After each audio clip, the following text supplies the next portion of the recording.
Several years ago, we made a bold, life-changing decision. We decided to intentionally live with fewer possessions. It had become clear to us that our clutter was stealing time, energy, and focus from the things that mattered most. And removing unneeded possessions would free up precious resources and opportunity. So we started right away, working through each room, closet, and drawer in order to get rid of unnecessary things. Along the way, I began noticing a troubling trend: duplicates. In fact, I own duplicates of almost everything. I started to realize that I had bought into this thinking that says if owning one of something is nice, owning more would be even better. But I was wrong, and so I began embracing a new philosophy. I began embracing the simple joy of owning one. Consider the benefits of owning just one of an item. It means we only own our favorite. It means we take better care of our possessions.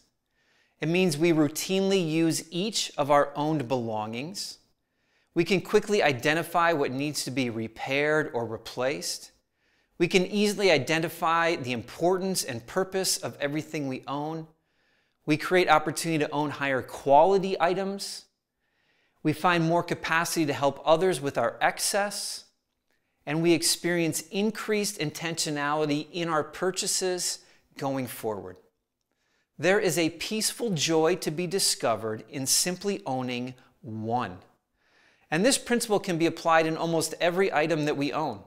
One spatula, one coat, one coffee mug, one television. Surely the practical implications of this idea is going to look different in your home than it is going to look in mine. Every family is a little bit different. But the simple joy of owning one has too quickly been forgotten, and it has been replaced with accumulating needless duplicates.